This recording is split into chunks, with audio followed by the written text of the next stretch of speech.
Hello friends, welcome to the UPSC analyser. तो आज हम 9 सितंबर का इंडियन एक्सप्रेस डिस्कस करेंगे।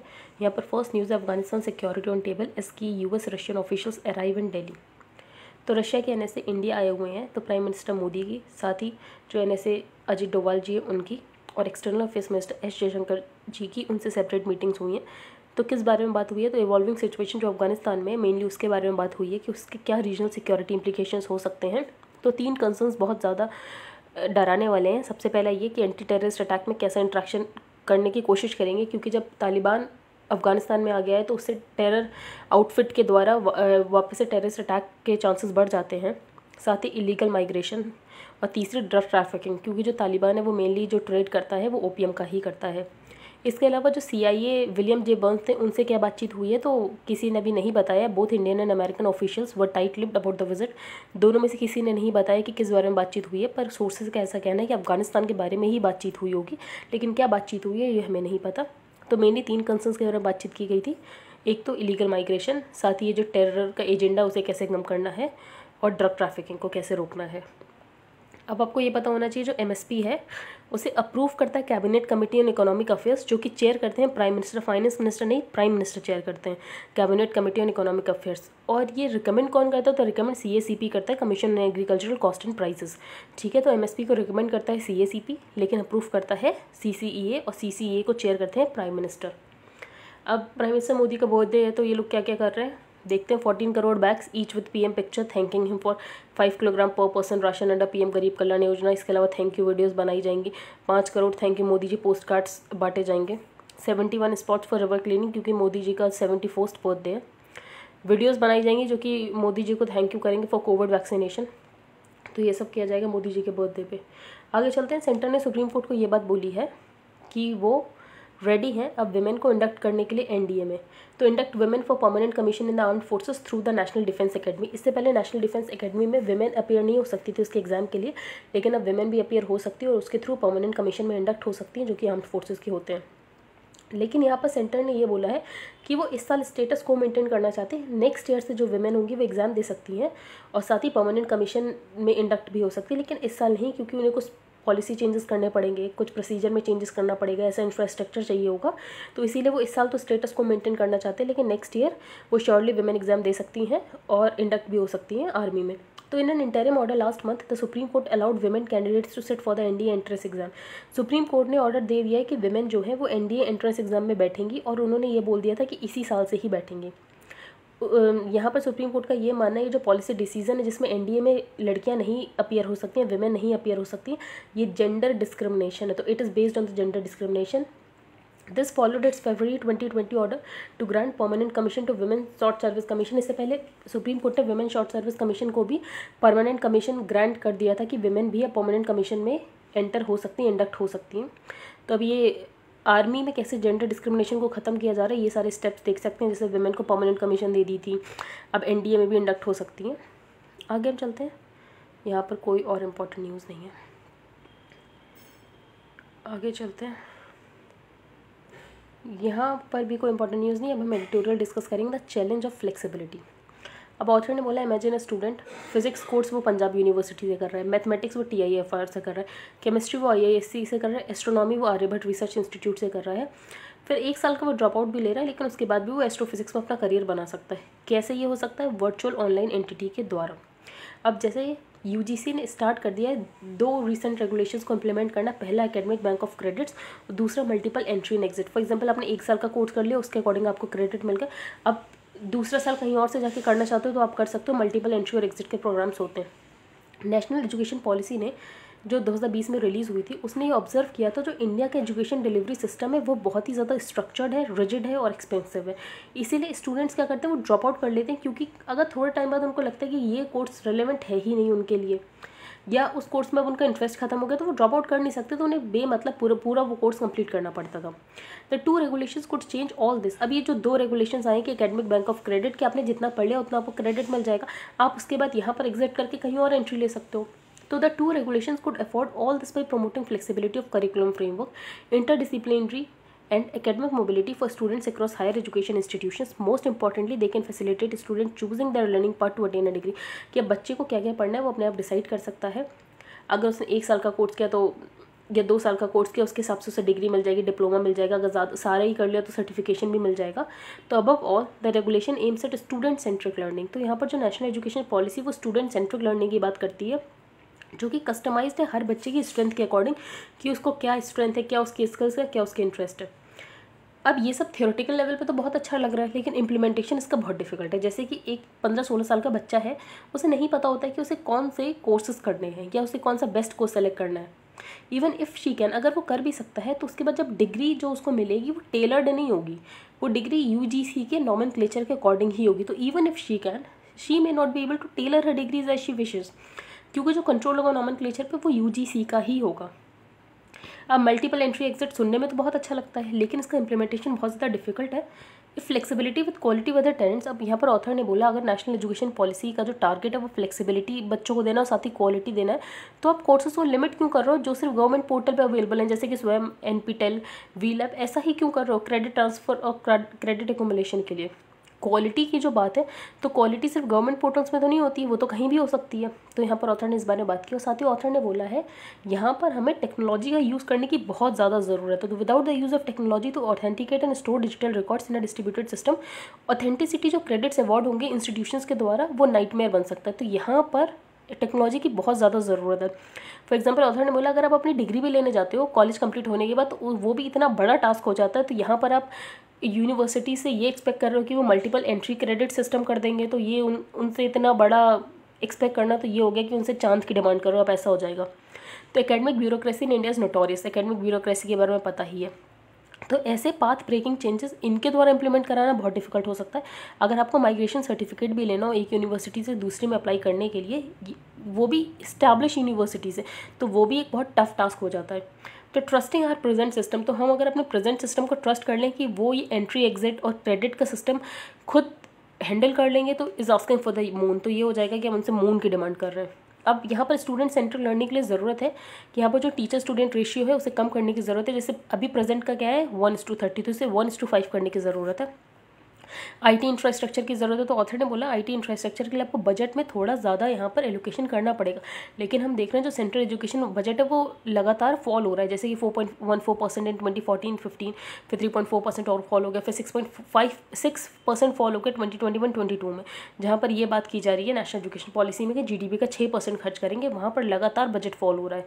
For the objectives of NEP, जैसे NEP का ऑब्जेक्टिव है कि करिकुलम में पेडागोजी को ट्रांसफॉर्म कर दिया जाएगा, रोट लर्निंग रट्टा मार वाली पढ़ाई खत्म कर दी जाएगी, बच्चे को होलिस्टिक डेवलपमेंट करने की कोशिश की जाएगी। तो यहाँ पर ऑथर ने बोला ये सब हो सकता है, लेकिन सबसे पहले कोलैबोरेशन की ज़रूरत है, टेक्नोलॉजी की ज़रूरत है, मल्टीपल एंट्री एग्जिट सिस्टम के लिए डिजिटल ऑथेंटिकेशन की ज़रूरत है, और टीचर स्टूडेंट रेशियो अच्छा करने की ज़रूरत है, तभी बच्चे कस्टमाइज लर्निंग कर पाएंगे। आगे हम चलते हैं यहाँ पर द फ्यूचर ऑफ फूड। तो UN सेक्रेटरी जनरल ने कन्वीन करने वाले वो फूड सिस्टम समिट, जो कि transformation of global food system की बात करेंगे, ताकि जो SDGs हैं उनको 2030 तक अचीव कर लिया जाए। अब इनके 5 एक्शन ट्रैक्स हैं। पहला ये कि कैसे एक्सेस दी जाए सेफ और न्यूट्रिशियस फूड सबके लिए। Shift to sustainable consumption patterns, जो कंजम्पशन पैटर्न्स हैं वो सस्टेनेबल होने चाहिए, नेचर पॉजिटिव प्रोडक्शन होना चाहिए, इक्विटेबल लाइवलीहुड्स, और साथ ही जो भी वल्नरेबिलिटीज़ हैं उनके लिए रेजिलियंस बिल्ड करने की ज़रूरत है। अब यहाँ पर इंडिया के एग्रीकल्चर सिस्टम की बात की है, तो इंडिया को भी अपना फूड सिस्टम ट्रांसफॉर्म करने की ज़रूरत है, इंक्लूसिव बनाने की ज़रूरत है, सस्टेनेबल बनाने की ज़रूरत है। हमारा कंट्री फूड डेफिसिट था, लेकिन आज वो फूड सरप्लस है, कंट्री सेल्फ सफिशिएंट हो चुका है फूड में, हम एक्सपोर्ट भी कर रहे हैं।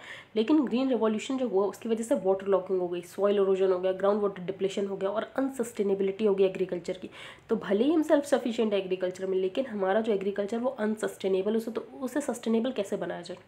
जो करंट पॉलिसीज़ है वो अभी भी डेफिसिट माइंड सेट पर है, जैसे कि राइस, व्हीट, इनकी प्रोक्योरमेंट सब्सिडीज़ इतनी ज़्यादा होती हैं कि जो फार्मर्स है वो इनकी ही उपज करते हैं। तो 3 क्रॉप्स राइस, व्हीट और शुगर के लगभग 75 to 80% इरीगेटेड वाटर कंज्यूम कर लेती हैं। तो यहाँ पर डाइवर्सिफिकेशन करना क्रॉप का बहुत ज़्यादा ज़रूरत है, ताकि सस्टेनेबल एग्रीकल्चर हो सके। अब जो नैरेटिव है इंडियन एग्रीकल्चर का, वो डाइवर्सीफाई करने की बहुत ज़्यादा ज़रूरत है, ताकि जो फार्म इनकम्स हैं उनको भी बेटर रेम्यूनरेटिव प्राइसेस मिल सकें। जो स्मॉल फार्मर्स हैं उनको स्पेशल सपोर्ट देने की ज़रूरत पड़ेगी, इनपुट और आउटपुट से उनको लिंक करने की ज़रूरत पड़ेगी। तो यहाँ पर स्मॉल फार्मर्स को आपको टेक्नोलॉजिकल सपोर्ट देने की ज़रूरत पड़ेगी। वो फार्मा प्रोड्यूसर ऑर्गेनाइजेशन बना सकते हैं ताकि उनकी बार्गेनिंग पावर बढ़ सके। जो ITC का ई-चौपाल है वो बहुत अच्छा एग्जाम्पल है कि कैसे टेक्नोलॉजी स्मॉल फार्मर्स को बेनिफिट कर सकती है। ऐसी विमेन एम्पावरमेंट बहुत ज़रूरी है उनकी इनकम और न्यूट्रिशन बढ़ाने के लिए, जैसे विमेन कोऑपरेटिव्स बने केरला में, जैसे कि कुडमश्री। अब दूसरा इशू है हंगर और मेल न्यूट्रिशन। भले ही हमारा कंट्री सेल्फ सफिशिएंट फूड में, उसके बाद भी हमारे यहाँ के बच्चे क्यों भूखे हैं?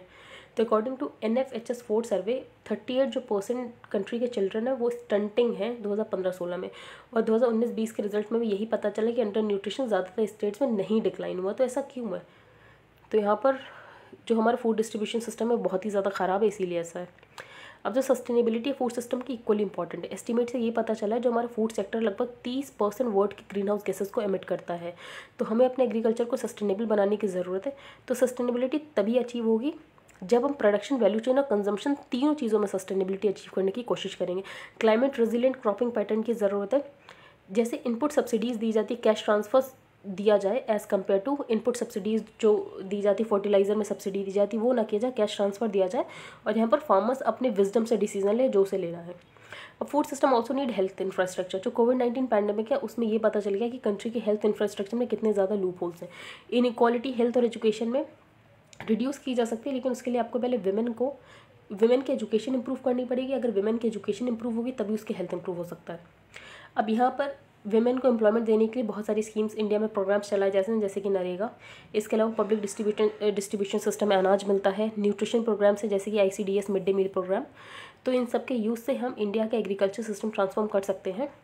और यहाँ पर मेन इंपॉर्टेंट ऑथर ने बोले जो प्रॉब्लम्स एग्रीकल्चर में है उसका जो सोल्यूशन है वो नॉन एग्रीकल्चर में लाई करता है। जैसे कि अगर हम लेबर इंटेंसिव मैन्युफैक्चरिंग और सर्विसेज करेंगे तो एग्रीकल्चर में जो लोग डिस्गाइजली अनएम्प्लॉयड हैं वो क्या करेंगे, वो मैन्युफैक्चरिंग सेक्टर में चले जाएंगे। तो यहाँ पर जो बाकी बचे हुए फार्मर्स होंगे उनकी जो सैलरी होगी वो इम्प्रूव हो जाएगी, उनकी इनकम इम्प्रूव हो जाएगी। तो income from agriculture is not sufficient for small holders and informal workers. तो स्मॉल होल्डर्स और इनफॉर्मल वर्कर्स क्या करें, वो MSME में काम करने लग जाए, फूड प्रोसेसिंग की MSME में काम करने लग जाए। तो ये एक सोल्यूशन दिया गया ऑथर के द्वारा। तो यहाँ पर हम साइंस और टेक्नोलॉजी का कैसे यूज़ कर सकते हैं एग्रीकल्चर को सस्टेनेबल बनाने के लिए। आगे चलते हैं। यहाँ पर एक रीसेंट रिपोर्ट आई थी कि हरियाणा के गवर्नमेंट ऑर्डर के अकॉर्डिंग एक IPS ऑफिसर को कार्डर पोस्ट दे दी IAS की। ठीक है, जो स्टेट के होम मिनिस्टर थे उन्होंने भी इसके अगेंस्ट बोला कि ऐसा मत करो, आप एक बार सेंट्रल गवर्नमेंट से परमिशन ले लो, लेकिन नहीं लिया गया। उसके बाद उनको IAS की पोस्ट दे दी गई। तो यहाँ पर ऑथर ने बेसिकली ये बोला ये जो कार्डर सिस्टम है ये ठीक है ही नहीं कि कुछ पोस्ट नहीं कि वहाँ पर IAS के ऑफिसर्स ही आ सकते हैं, कुछ पोस्ट हैं जहाँ पर IPS के ऑफिसर्स ही आ सकते हैं। For example we have a system where certain post both at the centre and in states are reserve for certain services by declaring them as cadre post. जैसे कि कोई कलेक्टर किसी डिस्ट्रिक्ट में वो IAS ही हो सकता है, कोई सुपरिटेंडेंट ऑफ पुलिस है वो IPS ही हो सकता है। इसके अलावा स्टेट एडमिनिस्ट्रेटिव स्ट्रक्चर में ये हायरार्की बहुत ऊपर तक जाती है, जैसे कि जो चीफ सेक्रेटरी वो IAS ही हो सकता है और DGP IPS ही हो सकता है। तो ऑथर ने बोला ऐसे कार्डर डिवाइड करने की ज़रूरत नहीं है, क्योंकि इसकी वजह से क्या होता है जो मेरिट होती है वो रिड्यूस हो जाती है। ये एक्सक्लूजनरी बिहेवियर को प्रमोट करता है। तो however the concept of declaring certain post as exclusive cadre post reserve for particular service, इससे कॉम्पिटिशन और हो गया कि जो IPS वाली पोस्ट है वो चाहेंगे कि हमें ज़्यादा कार्डर पोस्ट मिले, IAS वाले चाहेंगे हमें ज़्यादा कार्डर पोस्ट मिले। तो इससे कंपटीशन हो गया और वो हेल्दी कंपटीशन नहीं है। इसकी वजह से एक ग्लास सीलिंग की बन गई for the members of services कि वो एक पर्टिकुलर सर्विस में ही जा सकते हैं इररिस्पेक्टिव ऑफ द स्किल, वो कौन सी स्किल पजेस करते हैं। तो जो इंडिविजुअल मेंबर होता है वो एक डीमोटिवेटर की तरह फिर काम करने लगता है उसका स्किल सेट, क्योंकि उसको लगता है अगर मैं कोई भी स्किल सेट अचीव कर लूँ, मैं तो IAS में हूँ तो मैं IAS के कार्डर में ही जा सकता हूँ, मैं IPS में तो IPS के कार्डर में ही जा सकता हूँ। इसके अलावा एक स्ट्रेंज एनोमॉलीज हो जाती हैं। सेम बैचमेट के कुछ लोग जिन्होंने सेम एग्जाम पास किया है, कुछ स्लोअर प्रमोट होंगे, कुछ ज़्यादा प्रमोट होंगे। अब जिस कार्डर में ज़्यादा पोस्ट है तो उसके जल्दी जल्दी प्रमोट होंगे। इसके अलावा it prevents the government from optimally utilising the talent it possesses. आपके पास टैलेंट है लेकिन आपने इस तरीके से डिवीजन कर रखा है कि आप उस टैलेंट को यूज़ ही नहीं कर पा रहे हो। आप यहाँ पर लेटरल की बात करते हो कि आप प्राइवेट सेक्टर से लोगों को लेकर आओगे, लेकिन आपके पास जो टैलेंट पूल आप है उसको तो यूज़ कर लो। Every service has a core role for which it has been trained. अब आप ये बोलोगे जो IAS वाले पोस्ट है वो IAS के लिए ट्रेंड होता है, IPS वाले IPS के लिए ट्रेंड होते हैं। हाँ, ये वाली बातें ठीक है कि वो अपने पर्टिकुलर पोस्ट के लिए ट्रेंड होता है, लेकिन some people outgrow their core functional areas. कुछ लोग जो होते हैं वो अलॉन्ग द वे बहुत सारी चीज़ें सीखते हैं। लेकिन जो सिस्टम ऑफ कार्डर है पोस्ट वो इंश्योर करता है कि जो उनकी स्किल्स है उसको वो एक्सप्रेस ही ना कर पाए जो भी उन्होंने सीखी है अलॉन्ग द वे। तो and the nation does not benefit from the skill possessed by these officers. उसके बाद इस ऑफिसर ने जो भी स्किल सीखी वो यूज़ ही नहीं कर पाता अपना, क्योंकि कार्डर के अकॉर्डिंग उसे डिवाइड कर दिया जाता है और इसे एक्सक्लूड कर दिया जाता है। तो हमें एग्जामिन करने की ज़रूरत है ये जो कॉन्सेप्ट है कार्डर पोस्ट का, ये नेशन को अब बेनिफिट कर रहा है, काउंटर प्रोडक्टिव हो चुका है। क्योंकि कुछ चीज़ें हो सकता है पहले बेनिफिट करती हूँ लेकिन अब नहीं करता हो। तो द कॉन्सेप्ट ऑफ कार्डर post is just one example of archaic ideas. तो ये एक आर्केइक आइडिया है जो कि एंट्री बैरियर लगाने की कोशिश करता है, कॉम्पिटिशन को दबाने की कोशिश करता है और हमारी एडमिनिस्ट्रेटिव एफिशिएंसी के ऊपर इम्पैक्ट डाल रहा है। तो कोशिश की जाए कि इसे ख़त्म कर दिया जाए, जो कार्डर पोस्ट वाला सिस्टम है। आगे चलते हैं हम। यहाँ पर जो श्रीलंका उसने नेशनल इमरजेंसी डिक्लेयर कर दी, नेशनल फूड इमरजेंसी। तो Sri Lanka parliament on Monday approved a national emergency. अब ऐसा क्यों किया? क्योंकि वहाँ पर इन्फ्लेशन बहुत ज़्यादा बढ़ गया था। The government said the emergency was required to check soaring prices of food and hoarding of essentials by a food mafia.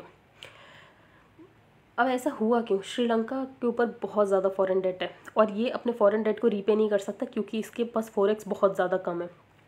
Tourism industry तो इसकी पहले ही डिस्ट्रॉय हो गई थी क्योंकि 2019 में ईस्टर अटैक्स हो गए थे। फिर उसके बाद टी और गारमेंट इंडस्ट्रीज़ वो भी पैंडेमिक के द्वारा हिट हो रखी हैं। रेमिटेंसेस भले ही बढ़े हैं पर इसके फॉरेक्स अभी भी बहुत ज़्यादा कम है, सिर्फ 2.7 बिलियन फॉरेक्स है और फॉरेन डेट्स पे करने के लिए भी इसे लगभग $4 बिलियन की ज़रूरत है। $400 मिलियन का करेंसी स्वैप इंडिया के साथ चाहते थे लेकिन अभी तक वो मटेरियलाइज नहीं हो सका। चाइना से इनको 1.5 बिलियन करेंसी डॉलर मिलने वाले हैं, स्वैप डील कर रखी है इन्होंने चाइना से। साथ ही बांग्लादेश से भी $50 मिलियन मिलने वाले हैं, लेकिन फिर भी वो $4 बिलियन के बराबर तो नहीं हो पाएंगे। तो लो फॉरेक्स रिजर्व का मतलब ये है कि जल्द ही बैलेंस ऑफ पेमेंट क्राइसिस में भी आ सकते हैं। अब लो फॉरेक्स रिजर्व्स हैं तो इंपोर्ट भी नहीं कर सकते हैं, तो इन्होंने अपने इंपोर्ट बहुत सारी चीज़ों को रोक भी दिए थे, यहाँ तक कि टूथब्रशेस के तक इंपोर्ट रोक दिए थे। श्रीलंका बहुत सारे एसेंशियल्स को इंपोर्ट करता है। अगर डिमांड साइड में देखो इन्होंने क्या किया, इन्होंने करेंसी छापना शुरू कर दिया। जब इन्होंने करेंसी छापी तो उससे क्या हुआ, मार्केट में इन्फ्लेशन आ गया क्योंकि सप्लाई तो उन्होंने बढ़ा दी, लेकिन मतलब डिमांड तो बढ़ा दी क्योंकि लोगों के हाथ में पैसा आ गया, लेकिन सप्लाई तो बढ़ नहीं पाई। उससे क्या हुआ, उससे इन्फ्लेशन आ गया। इसके अलावा इन्होंने इतना ज़्यादा अपना पैसा छाप दिया कि इनकी करेंसी डिवैल्यू हो गई। अब इनकी करेंसी डिवैल्यू हो गई तो इम्पोर्ट्स और ज़्यादा महंगे हो गए और इनका डेट और ज़्यादा बढ़ने लग गया और इनके फॉरेक्स रिजर्व और ज़्यादा प्रेशर में आ गए। तो यही वाली बात है, ये नेशनल इमरजेंसी में चले जा चुके हैं। अब यहाँ पर हम चलते हैं, यहाँ पर BNPL ये होता है बाय नाउ पे लेटर। भी कौन सा सिस्टम है, ये अभी पिछले कुछ सालों में आया है। इसका मतलब ये होता है पेमेंट ऑप्शन है कि आप गुड्स और सर्विसेज अभी ले लो स्मॉल साइज क्रेडिट्स के थ्रू, कि आप ले लो बाद में पे कर देना। अब इस मॉडल में क्या अनसिक्योर्ड लोन्स दिए जाते हैं, स्मॉल शॉपिंग जो भी आपको करनी है on the lines of a credit card. जैसे कि आपने अमेजॉन पे भी देखा होगा, उसमें भी पे लेटर का सिस्टम होता है, फ्लिपकार्ट में भी पे लेटर का सिस्टम होता है। इसमें क्या होता है, अभी तो आप ले लो बाद में पे कर देना। Over the last 1 year BNPL companies across the world have seen a boom in the business. अब एक्सपर्ट्स ने ये बोला है ये एक स्टिमुलस मनी की तरह काम कर रहा है जो कि सिस्टम में पंप होगी, क्योंकि क्या हुआ कोविड के टाइम में लोगों के पास पैसे की कमी हो गई। अब लोगों के पास पैसे की कमी होगी तो डिमांड कम हो गया, लेकिन अगर वो पे लेटर वाला सिस्टम यूज़ करके चीज़ें खरीद रहे हैं तो डिमांड तो बढ़ रही है यहाँ पर मार्केट में, तो किसी तरह इकॉनमी तो रिवाइव हो रही है। लेकिन इसकी वजह से क्या हो रहा है, डेट ट्रैप हो जा रहा है फॉर द मिलेनियल्स। तो यहाँ पर बाय नाउ पे लेटर का सिस्टम। आई होप आपको आज का न्यूज़पेपर समझ आए। If you like the video then please like share and subscribe. Thank you and have a nice day.